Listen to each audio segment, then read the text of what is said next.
Olá, que bom que você chegou à quinta aula do curso de Teologia Bíblica. Eu oro para que o seu desejo pelo conhecimento da verdade aumente a cada dia e que o Espírito Santo de Deus esteja lhe ajudando a fim de que você possa construir o conhecimento do curso que nós estamos realizando e que ao final Deus seja glorificado por meio da sua vida, por meio da sua obediência em fazer a vontade dele. Na aula passada nós falamos sobre o livro de Juízes, né? O livro do fracasso. Falamos um pouco sobre 1 Samuel, onde vimos que o povo rejeitou a soberania, o reinado do nosso Deus Todo-Poderoso. O povo pediu um rei humano, né? Se você estudou um pouquinho mais, o capítulo 8, dos versículos 11 até o 18, 19, você deve ter visto que Deus deixou um alerta ali, falando que o povo iria se arrepender, aquela escolha iria custar caro. Mas mesmo assim, as escrituras dizem que o povo não deu ouvidos, né, ao que o profeta disse. Em 2 Samuel, eu falei só um pouquinho da estrutura, né, mas lá mostra o reinado de Davi. Depois, 1ª e 2ª Reis, onde nós finalizamos, né, vemos aí, fala um pouquinho da morte de Davi, o início do governo de Salomão, embora toda a sabedoria, né, que Salomão teve, né, que Deus concedeu a ele, Salomão pecou muito, né, fez muita coisa que desagradou ao nosso soberano Deus. Após a morte dele, sobe então ao trono Roboão. Roboão, ele faz um governo pesado, né, junto ao povo, e aí então causa a divisão do reino.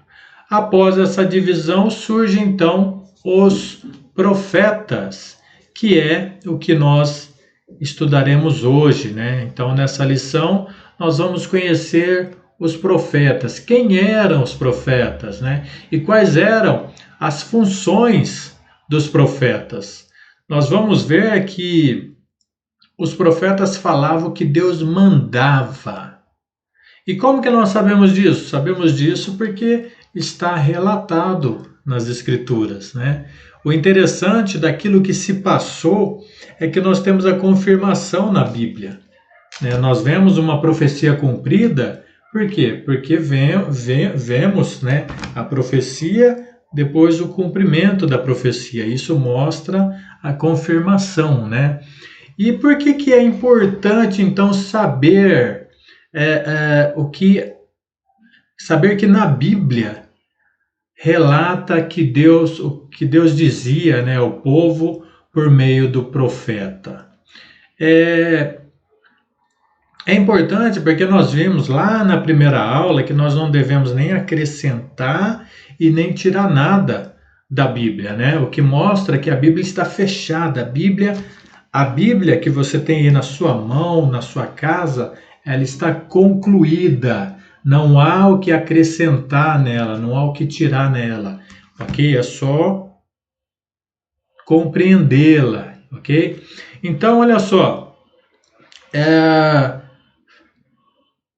importante a gente saber o que está relatado e que a Bíblia está concluída, porque quando um profeta de Deus vier nos anunciar algo, é importante que façamos para ele a pergunta: onde está escrito na Bíblia o que você está dizendo? Porque se estiver na Bíblia, vamos cumprir o que está na Bíblia, ok? Se não estiver na Bíblia, pode ser algo aí, apenas uma elucidação humana, ok? e Deus não aceita isso. A Bíblia é bem clara nesse sentido. Então, vamos conhecer agora quem eram esses profetas, quais eram as suas funções. Vamos ver o que a palavra de Deus nos fala sobre esse ponto. Os profetas bíblicos, eles tiveram um papel importantíssimo na história do povo de Israel. Eles eram porta-voz de Deus, né? Eles pregavam a mensagem da justiça de Deus ao povo, que sempre, aliás, como nós já vimos, né, nessas aulas passadas, o povo sempre desviando da vontade do Senhor, do caminho do Senhor, e pagando por isso, obviamente, né? Então, os profetas surgiram aí como porta-vozes do Senhor Deus para pregar a mensagem de justiça para o povo. Olha lá, uma boa passagem é Deuteronômio 18:18, que Deus diz assim: levantarei do meio dos seus irmãos um profeta como você, porei minhas palavras na sua boca, e ele lhes dirá tudo o que eu lhe ordenar. Eu vou ler aqui para você o versículo 19, olha só. 18:19 diz assim: se alguém não ouvir as minhas palavras, que o profeta falará em meu nome, eu mesmo lhe pedirei contas. Então, olha só, um cuidado, né? Deus levantando uma pessoa para falar, e aí essa pessoa vai e faz a vontade do Senhor, e se a pessoa não ouvisse, ou melhor, a sociedade, né, a comunidade, a nação de Israel não ouvisse, Deus pediria contas. E de fato, nós vemos que tem sido assim, ok? E não é à toa, né, que Deus disse isso, porque mais tarde ele diz assim, lá em Ezequiel 2:7, você lhes falará as minhas palavras, quer ouçam, quer deixem de ouvir, pois são rebeldes, né? Então, olha só, um povo rebelde. Deus estava colocando homens ali para falar dele, para falar por ele, e Deus já alertando, esse povo é rebelde. Então, fale as palavras, quer ouçam, quer não. Aliás, até hoje é assim, né? Paulo diz para pregar o evangelho, né? Quer oportuno, quer não. Tem muitos rebeldes atuais, né, que não querem ouvir a palavra do Senhor, não é verdade? Falando um pouquinho sobre a divisão dos livros, né? Os profetas, eles são divididos em 16 livros, né? Divisão dos livros aí dos profetas. São 16 livros. Alguns consideram, aliás, que Lamentações, né, de Jeremias estaria junto com esses profetas, né? Mas algumas pessoas que defendem isso. Bom, os profetas são divididos em profetas maiores e profetas menores. Essa divisão ela é levada em conta pelo tamanho do livro, né? Aí, de repente, você pode dizer, mas Daniel só tem 12 capítulos? E como que ele está aí no meio, então, desse povo, né? No meio dos grandes, dos profetas maiores? Olha, eu também não sei. Mas ele foi escolhido, né? Nós vemos que Daniel também, embora o conteúdo seja pequeno, né? O livro, ou melhor, o livro, embora o livro seja pequeno, o conteúdo é muito grande, né? Ele vai falar de Jesus, do reino que viria sobre os outros reinos e que se manteria. O livro de Daniel é excelente, né? Mas assim, todos esses livros, eles mostram a santidade de Deus, né? Eles vão mostrar também o perigo do pecado E eles vão falar ainda, olha só, Deuteronômio, olha só, bênção da obediência. Esse ponto é importante, né? A bênção e a maldição. Ele vai falar sobre a bênção da obediência e vai falar também sobre a esperança na chegada do Messias. Esses profetas vão falar coisas que eles nem imaginavam, mas que hoje nós sabemos do que se trata, né? O Messias, o Cristo, né? O ungido, ok? Alguns nomes dados aos profetas, né?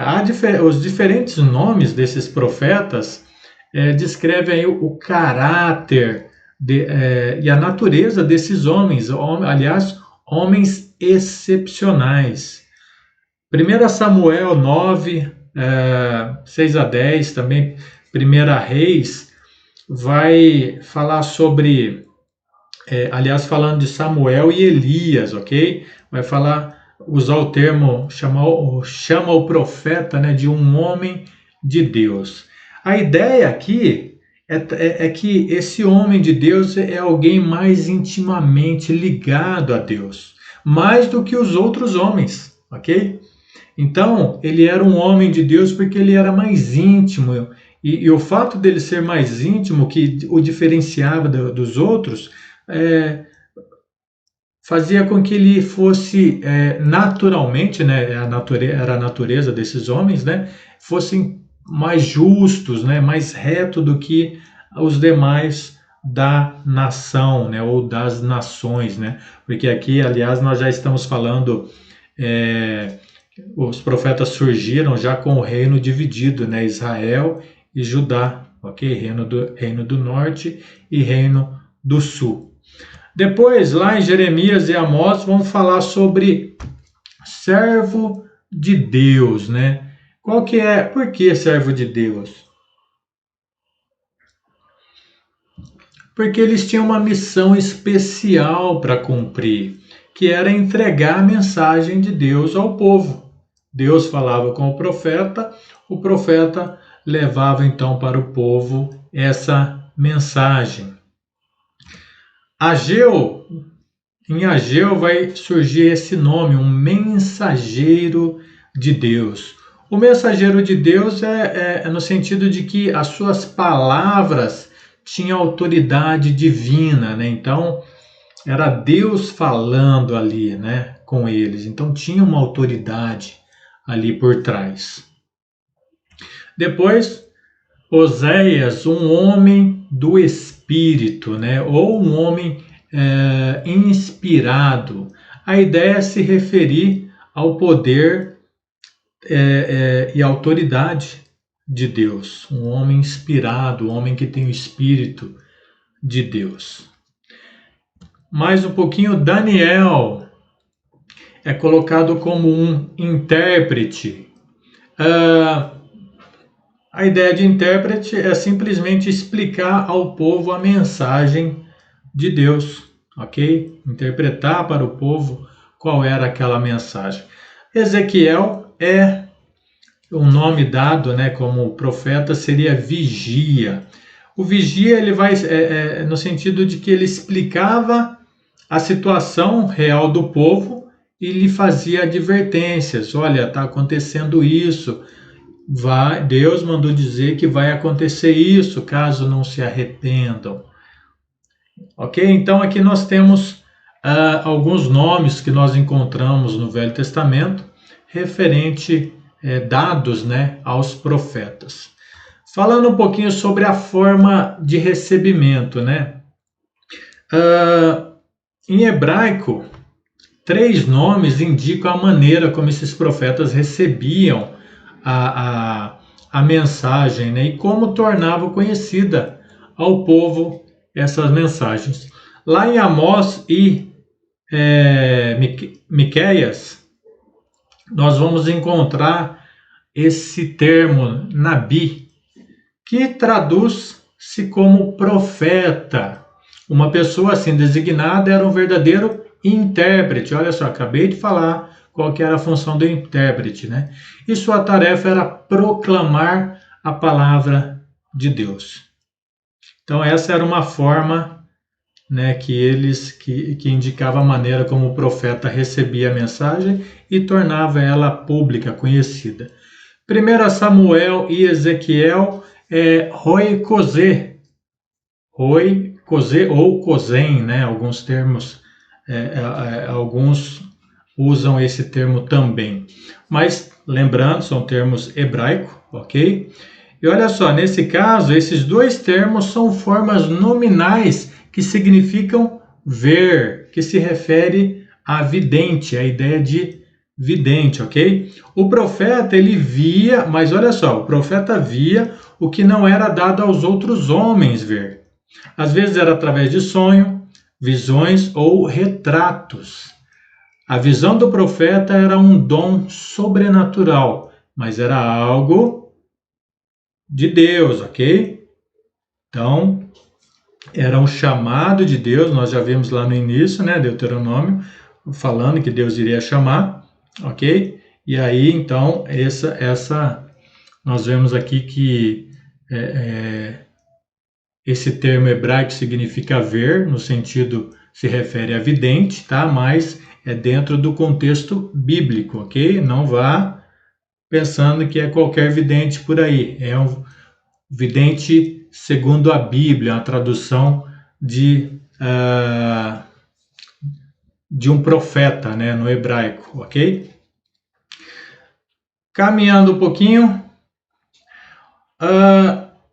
dois princípios servem como base para a gente compreender, então, essas tarefas, as funções dos profetas, né? O primeiro, aliás, nós vemos aí Jeremias, Amós e Miqueias, tá? Deixa eu ler, deixa eu dar uma olhada aqui.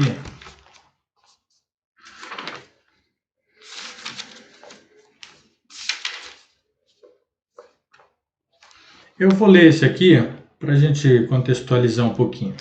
Jeremias 37, versículos de 16 ao 21. Diz assim: Jeremias foi posto numa cela subterrânea na prisão, onde ficou por muito tempo.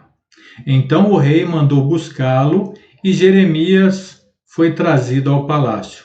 E secretamente o rei lhe perguntou: Há alguma palavra da parte do Senhor?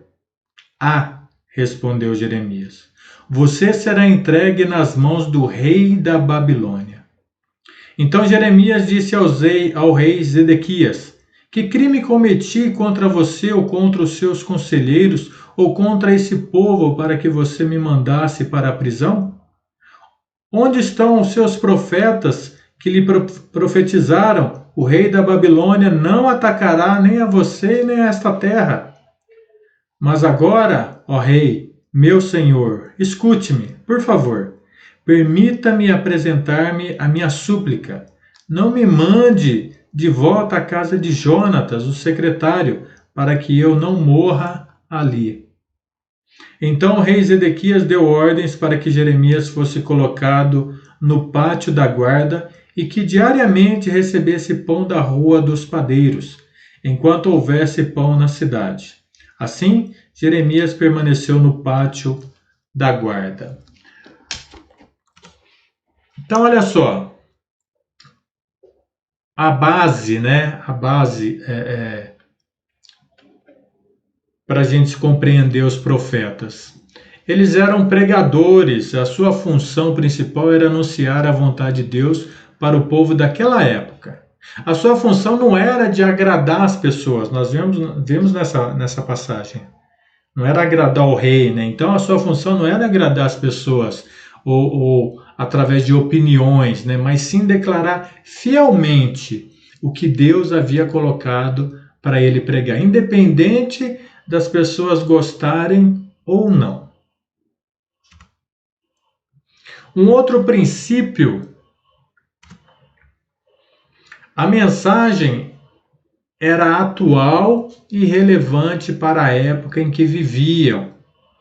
Sem dúvida, previa o futuro. Porém, o mais importante era a pregação sobre os problemas atuais do povo. Os profetas, eles não pregavam somente a salvação vindoura, mas também a justiça, pela qual o povo precisava, né, durante aquela época que eles estavam vivendo. Falando um pouquinho sobre o ensino dos profetas. Os profetas bíblicos do Velho Testamento, eles pregavam sobre muitas situações, muitos assuntos, aliás, contra vários vícios do povo daquela época, do povo de Deus, aliás. Entretanto, 3 pontos chamam bastante atenção e a gente vai tratar sobre eles. Vamos ver aí mais especificamente, né? A natureza de Deus, a denúncia do pecado, dia do Senhor em que o Messias iria aparecer. Então, falando aí sobre a natureza de Deus, olha só. Para manter boas relações com Deus, é necessário conhecer a natureza de Deus e assim poder apresentar-lhe uma adoração digna. Os israelitas precisavam de uma orientação assim, pois eles assimilavam os pensamentos dos seus vizinhos a ponto de adorar os seus ídolos. Então, olha só, a missão dos profetas era de tornar conhecida a natureza divina, a natureza de Deus, né? Ou em situações de conhecimento prévio, né? Se eles conhecessem, de direcionar esse povo novamente a atenção a Deus. E olha só, né? O que nós podemos tirar desse pequeno ponto, né? Aliás, de tudo que nós já vimos, né? Inclusive o fato, inclusive na aula passada, né? Deles se associarem com os vizinhos, né? E aí eles começaram a fazer o que Deus reprova, né? Nós precisamos ter cuidado com os nossos vizinhos. Na ignorância ou na melhor das intenções, eles podem nos apresentar Deus de uma maneira totalmente errada e nos afastar de Deus. E aí, qual é o segredo, então, para se buscar o conhecimento de Deus e como ele quer ser adorado? Qual é o segredo para isso? O segredo é a gente ver na Bíblia, nas Escrituras Sagradas, como Deus deseja ser adorado, como que podemos nos achegar a Ele, como é a natureza dele, né? E como nós podemos nos apresentar perante Ele de uma maneira pura. Nós temos que ter isso em mente. Ainda sobre a natureza de Deus, cada profeta ele tinha uma incumbência, né, de apresentar a verdade de Deus, né? Ou apresentar o verdadeiro Deus. Então, por exemplo, Isaías ele vai apresentar Deus como o legislador onipotente do universo. Ele é o Senhor dos exércitos, o poder do Senhor se manifesta em todos os acontecimentos da história humana.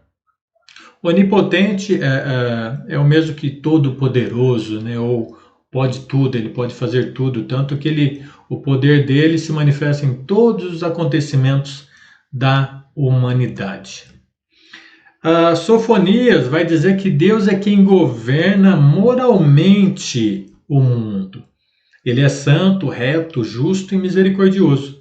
Isso distingue dos homens e dos deuses. Quando Deus castiga uma pessoa ou uma nação, há sempre um motivo justo: violação da lei, da justiça. É Deus que dá moralidade ao mundo e à sociedade. Talvez você tenha sido imoral, né, antes de conhecer o Senhor, fazendo coisas que para a sociedade é normal, mas que para Deus não. E aí, ao passo que você aceitou o Senhor, foi batizado nas águas, assumiu o compromisso com Ele, você deixou aquilo. Então, olha, Deus dando moralidade, não é verdade? Um outro ponto, Oséias e Amós vão dizer que Deus é Deus de aliança com Israel. Enquanto criou e governa tudo, Deus escolheu um povo especial e único, o povo de Israel. Mas nós vemos no plano de Deus que a sua aliança com o povo de Israel visava a preparação para a vinda do Messias e, consequentemente, né, uma nova aliança. E nessa nova aliança contemplaria aí toda a humanidade, contemplou você, contemplou a mim e muitos outros que desejaram, né, e desejam o Senhor Jesus, o Messias, ok? O outro ponto é o pecado e o arrependimento. Tanto Isaías quanto Ezequiel, né, nós notamos que os profetas denunciavam o pecado em termos decisivos, mas não deixavam de insistir o valor do arrependimento. Depois de esclarecer a natureza de Deus, a missão principal dos profetas era o conhecimento do pecado do povo, levando-os a um pesar por tê-lo cometido, que é o arrependimento, e obrigando eles a voltar para o caminho de Deus. E o terceiro ponto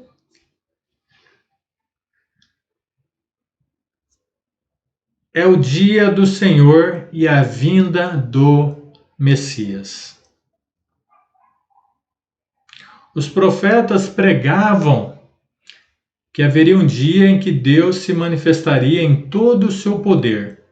Israel achava que naquele dia triunfaria sobre os seus inimigos, mas os profetas diziam que para um povo desobediente, esse dia seria trevas, seria o dia do juízo. No Novo Testamento,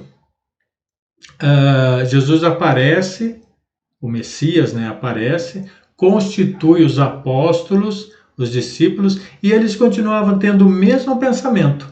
Achavam que Jesus iria reinar sobre Jerusalém e derrubar o poder de Roma, né, dos romanos, o poder dominante lá daquele império. Mas Jesus já havia dito, né, o meu reino não é deste mundo. Então, eles não estavam entendendo que era algo espiritual.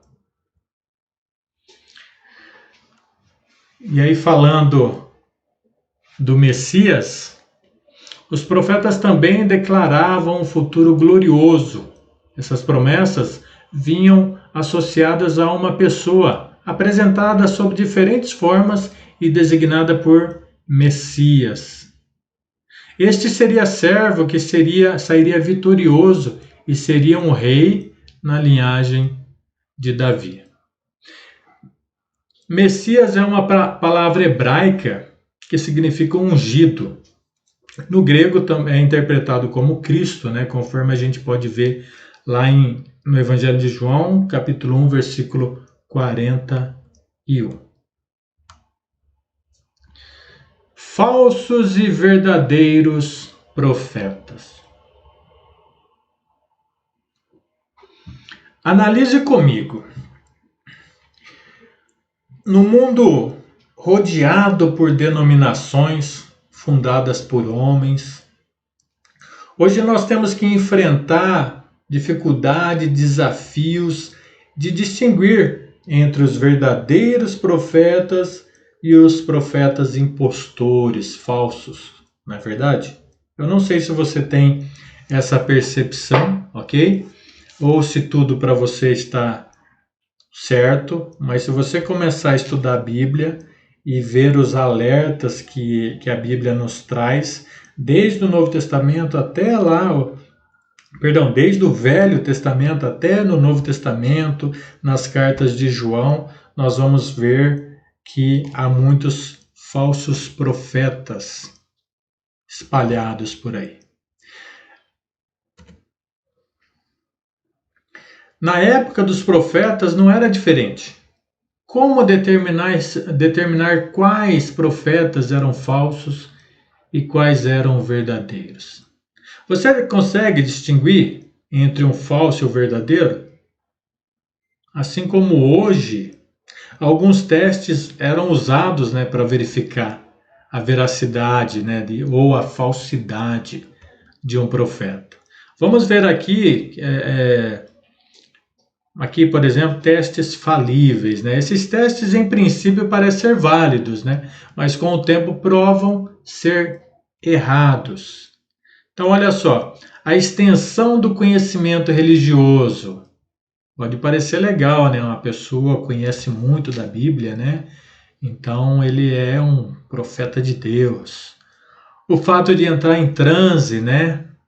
Também um outro ponto que pode mostrar, né, que ele é um profeta de Deus. A popularidade, o número de convertidos, ele arrasta multidões, né? Pode trazer também a ideia de que é um profeta de Deus, né?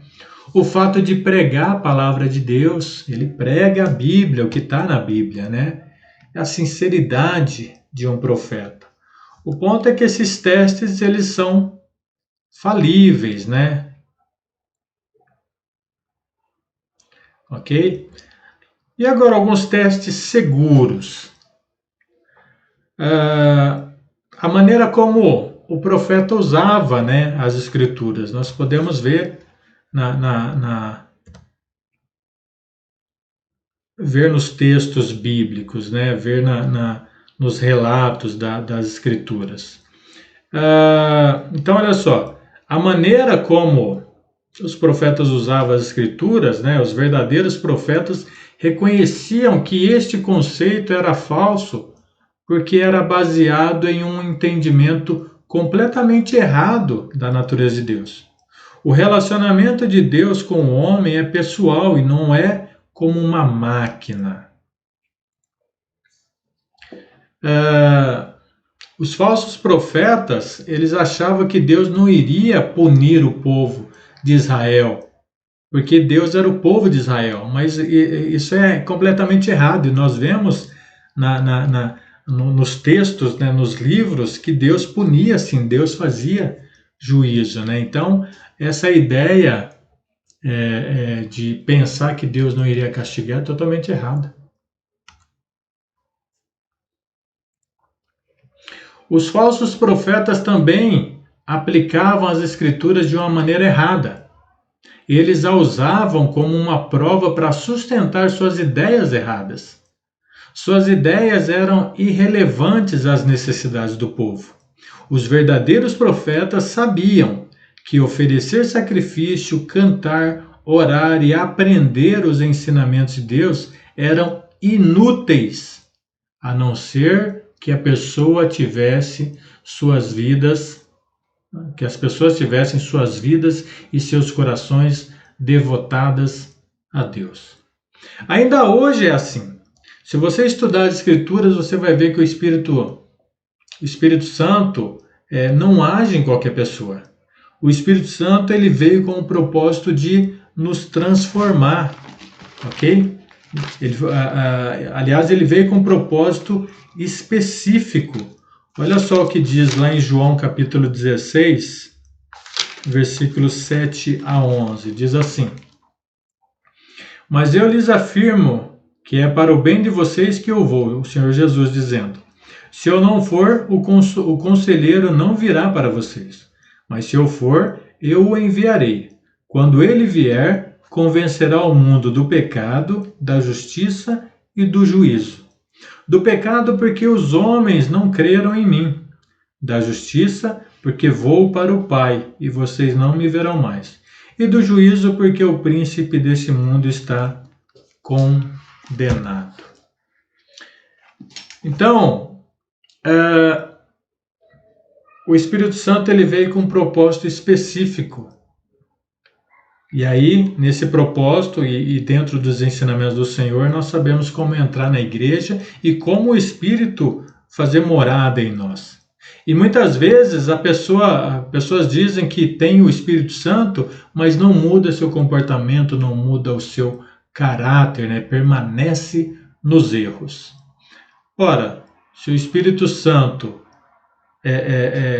que muda nosso comportamento e caráter, se ele não está agindo, tem alguma coisa errada, ok? nós temos que ter esse cuidado, né? E principalmente não correr o risco de apagá-lo, né?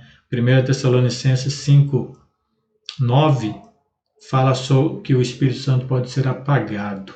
Então cabe a mim e a você mantê-lo aceso. E como fazer isso? Vivendo a vida cristã, fugindo do pecado e acertando os erros de nossas vidas com Deus. Ok? Então, ir na igreja, cantar ao Senhor, ir para o culto, né? Cantar ao Senhor, orar ao Senhor, aprender os ensinamentos do Senhor, eles são inúteis se a gente não desejar transformação em nossas vidas. Ok? Isso é muito importante. Então, esses testes são testes seguros, isso dá certo, isso é real, né? Isso é válido, sim. Se a perseguição em sua vida era causada diretamente por conta da sua mensagem, ele não seria mais perseguido se ele renunciasse à mensagem, ok? Mas se ele optasse por continuar pregando e sofrer consequências, com certeza era um profeta verdadeiro. Jeremias 38, 1-6 vai falar sobre isso. Nós vimos há pouco, lendo Jeremias, que ele falou a vontade de Deus para o rei, né? E ele estava preso, ele estava na prisão, porque ele falou contra o rei, mas falou amando de Deus.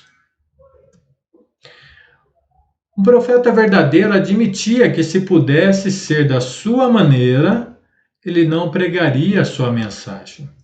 Jeremias, ele estava muito triste com a mensagem que Deus mandou ele levar para o seu povo. Não era agradável para um profeta anunciar a destruição do povo. Ainda mais um povo que fazia parte da família dele, né? Vamos dizer assim, o povo que ele amava, né? Mas era a sua responsabilidade. Mesmo se suas previsões se tornassem verdadeiras, ele não deveria ser um profeta verdadeiro se ensinasse ao povo a adoração aos deuses. Olha só, hein?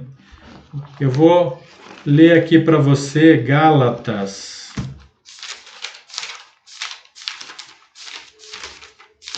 Gálatas capítulo 1, versículo 6-9, diz assim: Admiro-me de que vocês estejam abandonando tão rapidamente aquele que os chamou pela graça de Cristo, para seguirem outro evangelho que na realidade não é outro.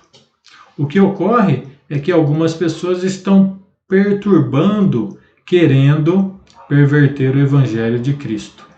Mas ainda que nós, ou um anjo do céu, pregue um evangelho diferente daquele que lhes pregamos, seja amaldiçoado.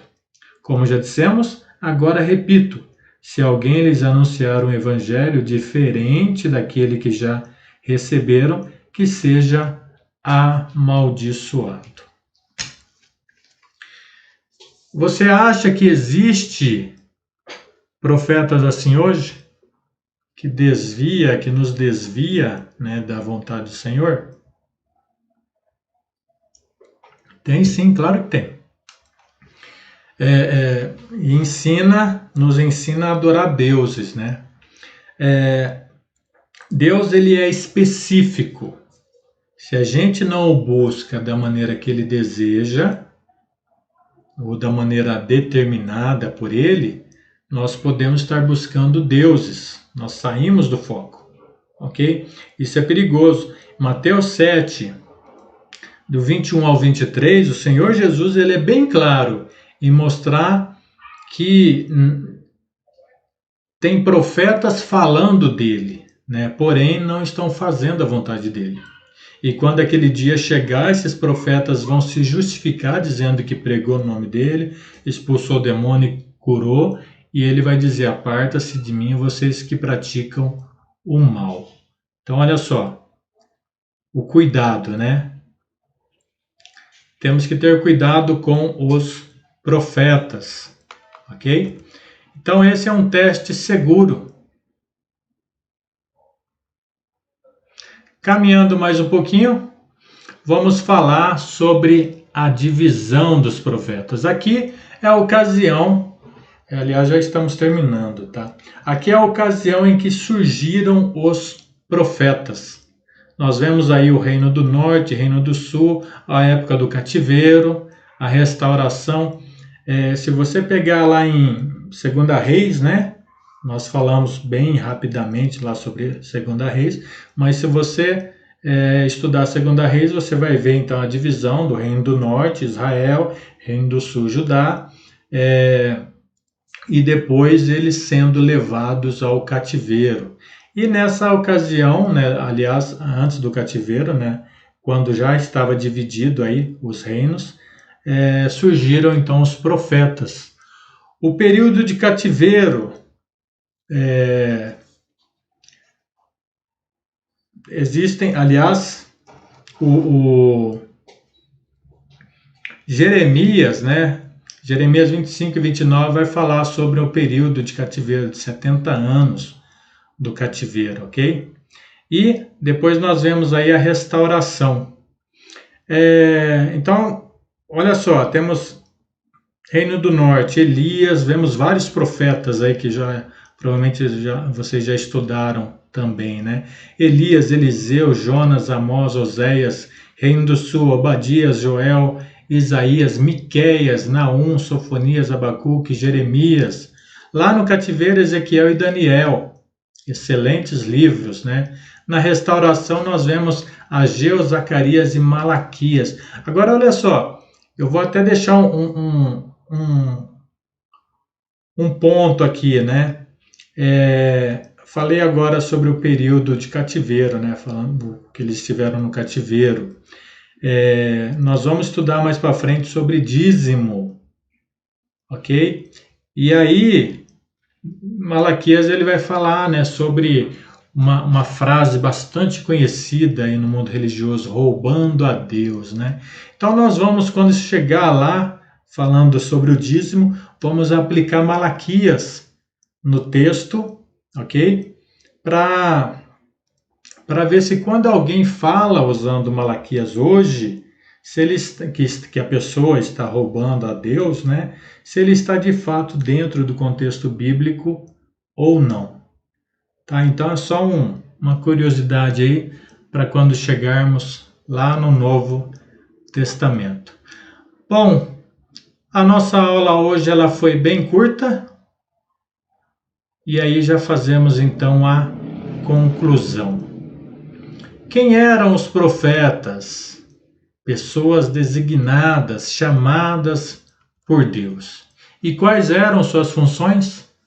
Proclamar a mensagem de Deus de modo a apresentar a natureza de Deus, mostrar o pecado na vida da pessoa e profetizar sobre o dia do Senhor e a vinda do Messias.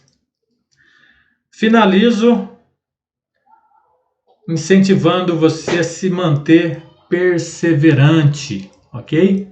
Na próxima aula, se o Senhor permitir, estudaremos sobre a transição do Velho Testamento para o Novo Testamento, ok? Que a graça do Senhor Jesus, o amor de Deus, a comunhão do Espírito Santo seja com você. Amém?